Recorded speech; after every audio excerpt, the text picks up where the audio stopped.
A new leader and hopes of a new era in South Africa is expected to clean up the image of the ruling ANC and revive the fortunes of Africa's biggest economy. But can Cyril Ramaphosa live up to those challenges? This is Inside Story.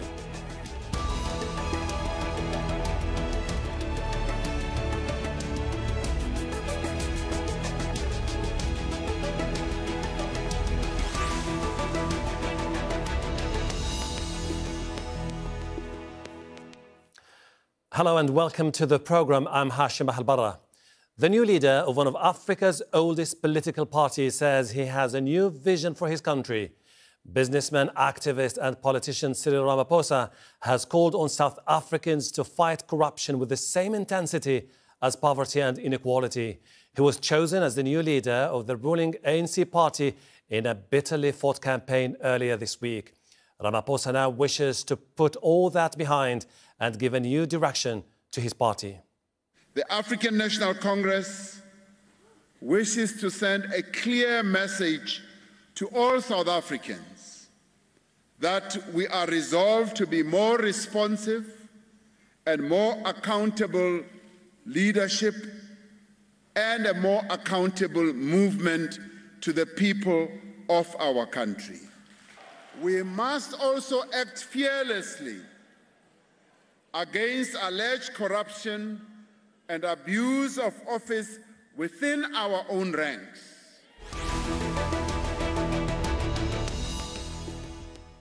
Brave words from the new leader, but it will be difficult for Ramaphosa to walk the talk. Let's take a closer look at the challenges he faces.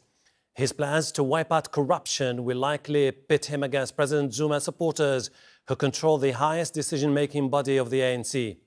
This would also make Ramaphosa's call to unite the party tougher. He could have a hard time getting people from Zuma's camp on board to support his plans. And of course, the economy will be at the forefront at a time when unemployment in South Africa is at 14-year high and growth is down to 0.7%, the lowest in nearly a decade. Let's bring in our panel of guests, all joining us from Johannesburg. Bongani Mbindwane, an ANC member and National Security Advisor to the Police Minister in South Africa. Grant Masterson from the Electoral Institute for Sustainable Democracy. And Timbisa Fakude from the Jazeera Center for Studies. Welcome to you all. Let me start by asking Mr. Mbindwane this. Can Ramaphosa bring the party past the divisions that we've seen over the last few weeks and move forward to unite the nation and also the ANC? First of all, it is an honor to be here, but importantly, the ANC once again found itself renewed this weekend, or rather this week, with the election of Comrade Cyril Ramaphosa as president of the ANC. As to the package that introduced the subject, I want to just make it clear that I do not, and we do not foresee any conflict within the ANC insofar as the issue of anti-corruption drive is concerned. It has been the ANC policy for quite some time. Even the past ANC president himself has spoken highly against corruption. The issue now is that there's a new broom, perhaps a broom that is perceived differently than the old broom to deal with the issues at hand. Mr. Masterson, do you see it the same way, which is everything is basically hunky-dory and that the old chapter is behind and people are moving forward? There will be no conflicts in the near future within the ANC? I would say that for now the ANC has managed to mend some bridges. There's clearly been a coming together within the party, and I think a delicate balance has been struck, and the party is probably quite hopeful that moving forward there can be a greater sense of purpose and of unity within the party. Of course, there are some very, very difficult challenges in the immediate future of both the party and the country. And the new president of the ANC has got a very full inbox when it comes to some of the issues that he has to deal with. Some of the immediately pressing concerns are the court case that has deferred the appointment of a new director of public prosecutions from the current sitting president of the country to the deputy president, which is also now the new president of the ANC, Cyril Ramaphosa. And I think that this issue will be resolved in early January or February. And this has the potential to open it up again, some of the wounds that this conference at the ANC has tried to mend. So, Mr. Fakude, we're talking about a new man who takes over the leadership of the party. He becomes potentially the new candidate for the presidential elections to be held in 2019. However, will he be able to overcome two major obstacles, which are basically the top six and the National Executive Committee within the parties, those who have the ultimate say over internal politics? Yes, I think he will be able to, he will manage to bring some sense of unity within the NEC and the top six of the ANC. But he faces a mammoth task in terms of eradicating or getting rid of corruption within the rank and file officials of the ANC, because it has become a very widespread practice, both in government and within the party. And that, I think, will be his major challenge as he comes in to lead the ANC towards the 2019, which is set to be the next election year for South Africa. But the most important thing I think we need to note is that it has become common to all South African, not South African, but African leaders, that every political speech must include the word corruption. And one would have hoped that South Africa, being one of the most sophisticated economies in Africa, that kind of a language and rhetoric would have not included such words, would have moved forward, but still find ourselves talking about eradicating corruption. It will definitely resonate unfortunate among many people. However, this is why I want to go back to Mr. Mbindwane. Don't you see Ramaphosa as someone who is walking a very delicate political tightrope? Because if he keeps bashing corruption issue, which has become a very pervasive culture in South Africa, he's aiming at his friend within the party, Zuma. If he keeps quiet, people will say this is just, he's colluding with his boss.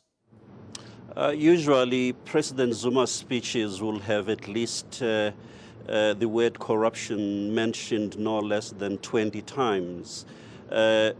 There is nothing that's going to make Comrade President Ramaphosa collide with the state president Zuma on the issue. Nothing whatsoever. The reason why I'm asking you this question, Mr. Mbindwane, is basically because you have many people saying that Zuma has turned South Africa into a personal empire of his own. Well, that's where I was going. In South Africa, we have a very clear separation of powers. A president does not prosecute, does not instruct prosecutors, nor does the president instruct police on what to do. Insofar as the cases and allegations that have been mentioned, which include or mentions the state president, Comrade Jacob Zuma, those matters are before the processes and they are going unhindered. His presence in government, or indeed as the then president of the ANC, did not matter insofar as the police, the prosecutors are concerned. Okay. What is happening are methodological investigations on the matters, and they will be before courts in no time. What we need, however, which we now have in the stature of President Ramaphosa, is a person whose personality personifies anti-corruption drive, so that we are not only heard but seen to be indeed an anti-corruption party. Mr. Masterson, is the background of Mr. Ramaphosa something which is going to be helpful in the fight against corruption, the issue of land grab without compensation, and also the economy? Because we're talking about someone who started his career as an anti-apartheid activist, then became trade union leader, and then one of the wealthiest guys in South Africa. Yeah, the president of the ANC, Cyril Ramaphosa, has got a very interesting background. He comes from a trade union background, and initially he has strong credentials in the anti-apartheid movement. And of course, he was instrumental as a chief negotiator for the ANC in negotiating South Africa's new constitution in 1995 and 1996. So the expectation is that he is well versed in the constitutionalism which guides South Africa's laws. More recently, he has become a somewhat controversial figure to miners associated with the Marikana tragedy. His role and his involvement as a non-executive board member on the Lonmin board for the events leading up to that massacre at Marikana has muddied the waters somewhat. But I think he campaigned for the ANC presidency on a ticket of being good for business, of getting the economy going again, and certainly the expectation, the hope amongst his supporters is that he will deliver on that promise. Mr. Fakude, Ramaphosa made a radical reform of the economy a major issue during the campaign for the election to the presidency of the ANC. We're talking about the continent's powerhouse. To do that, you need to combat corruption, prosecute those responsible for the mistakes that were made in the past, and also install a culture of bringing all the institutions to be held accountable. Will he be able to do that? Well, he faces one major challenge which I think the ANC tried to water it down, and that is there is currently two centers of power in South Africa. You have the president of the ANC, which is Cyril Ramaphosa, but Jacob Zuma remains the president of the country. And whatever the ambitions Cyril Ramaphosa might have in terms of rectifying the mistakes of the past committed by Jacob Zuma, he might find that difficult if Jacob Zuma remains the president of the country. The only way that you might have Cyril Ramaphosa pursuing his agenda, which is of reform, is if he goes and occupies the top office, which is the president of South Africa. But I don't see him really effecting change as long as he remains the president of the party, not of the country. But ultimately, Mr. Mbindwane, I would like to ask you this question. We're talking about challenges ahead that Ramaphosa faces, but I would like to ask you this question. If we go back to history, 1994, those days when Nelson Mandela was talking about the Rainbow Nation, his landmark speech in 1994 when he said, today there will be freedom from want, deprivation and hunger. This is no longer the case. People now, the young people who have been voting for the ANC, blame the party itself for being inefficient, responsible for embezzling public funds. Isn't this something that could undermine the chances of the ANC to win the elections in the future if it doesn't get its act together? Well, I mean, every government ought to get its act together in today's global economic complexities. The advent of the digital economy globally, in fact, this revolution we're experiencing has really disturbed a number of economies. South Africa is not the only one that is disturbed by such changes in global economy. Indeed, one must not underestimate the corruption element that has been experienced in South Africa. However, it is not the only issue that we have. In fact, it does affect your morale and so forth. But in terms of the sheer numbers, if we were to be just cold to it and deal with the numbers, South Africa's budget per annum is roughly around 1.3 trillion rands, and it collects roughly about the same amount in terms of tax revenue.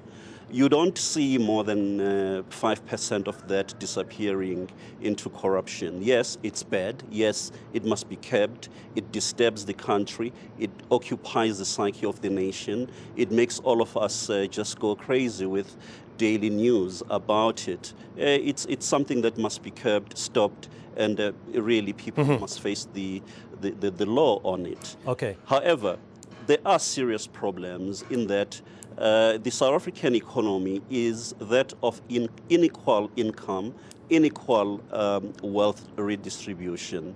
We need to look closely at our monetary policy and how it actually deals this thing forward. Okay.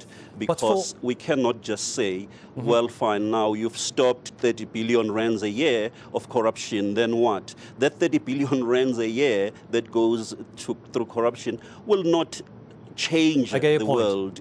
Mr. Masterson, for Ramaphosa to implement the ideas that Mr. Mbindwane has been talking about, he needs to have a united party. But we're talking about an ANC that has been, historically speaking, beset by divisions. 1997, 2008, 2012, 2014. The top six are divided down the middle. The National Executive Committee is also divided. How can he be able to implement the reforms when his own political party needs a cleanup? Well, I think we need to divorce two issues. There's the issue of being divided as a party and having different visions for where you want to take South Africa. There's nothing surprising about that. And I think one of the real skills that the ANC as a political movement has managed throughout the years is that it has managed to keep its internal inconsistencies in check, and they have managed to find common positions. So I think that an internal division within the ANC is perhaps different than President Ramaphosa being unable to affect his policies.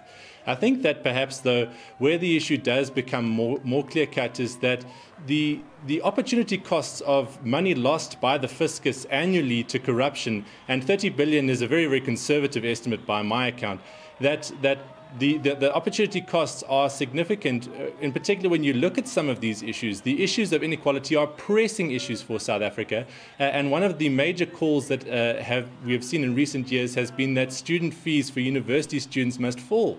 Now, the president of the country, Jacob Zuma, has recently announced that 50 billion rand will be found within the fiscus to fund free education for those students, which is a move that should be welcomed.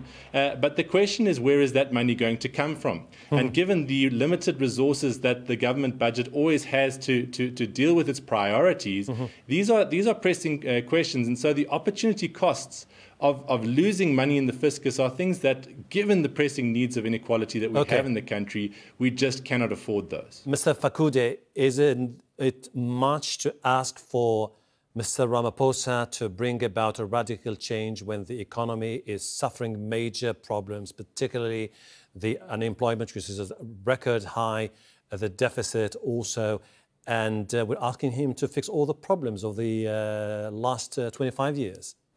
Yes, I think what we've seen, the early signs after the election of Ramaphosa has been very positive. We've seen the market reacting positively to his election.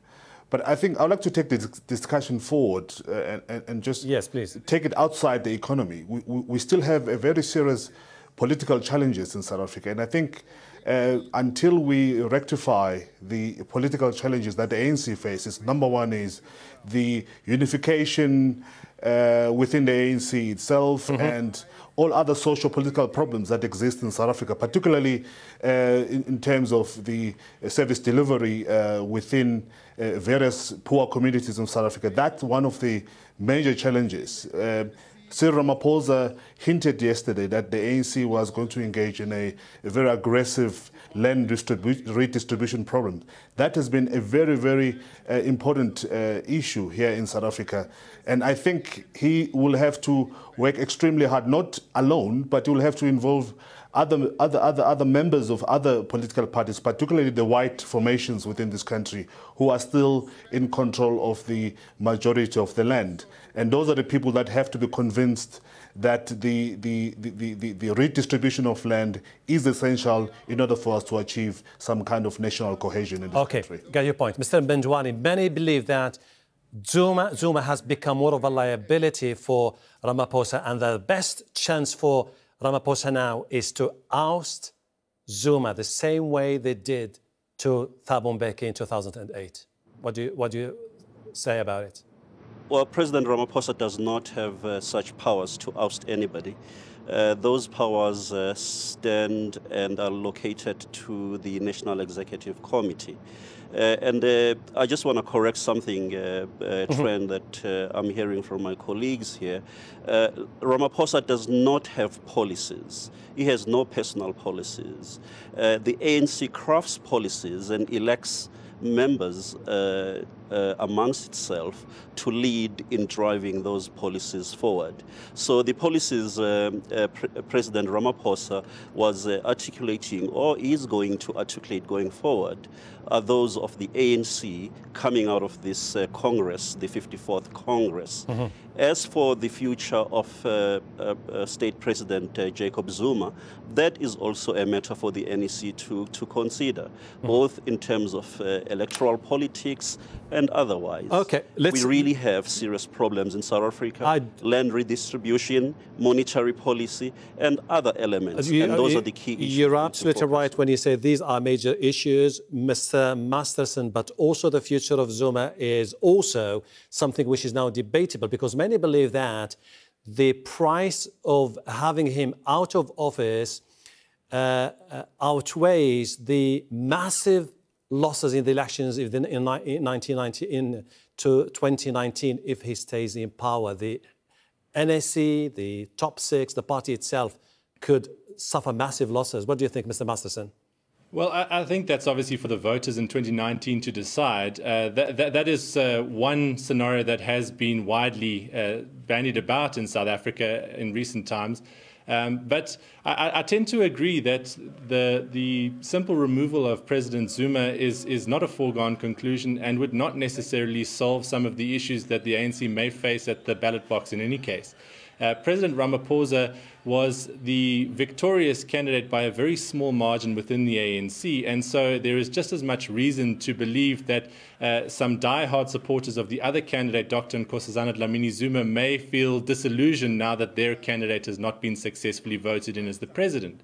So it's very, very difficult to make those kind of analyses at this stage about whether or not President Jacob Zuma remaining in office to 2019 will have a material impact at the ballot box. Mm-hmm. I think that we have seen as a trend over the last few elections, the ANC's performance has dipped and much of the analysis has centered around the personality of the president.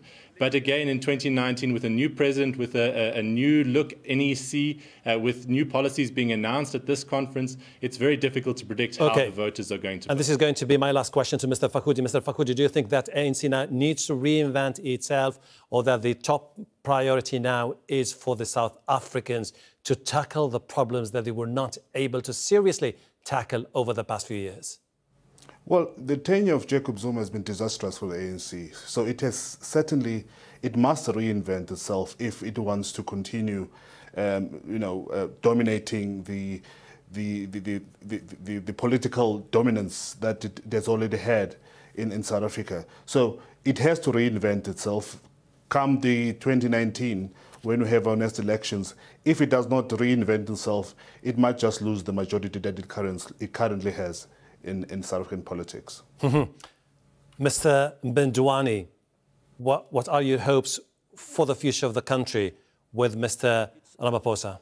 Well, briefly, it's clear the trajectory is bright. We are still in charge of governance. The ANC need not reinvent itself. However, renewal, yes. The ANC should remain anti-imperialist, anti-capitalist, a progressive movement, and internationalist in its makeup.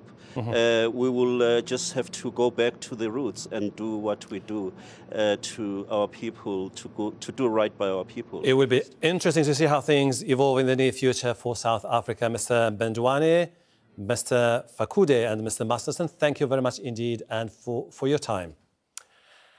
And thank you too for watching. You can see the program again anytime by visiting our website, aljazeera.com. And for further discussion, go to our Facebook page. That's facebook.com/AJ Inside Story. You can also join the conversation on Twitter. Our handle is @AJ Inside Story. From me, Hashem Ahelbarra, and the whole team here. Bye for now.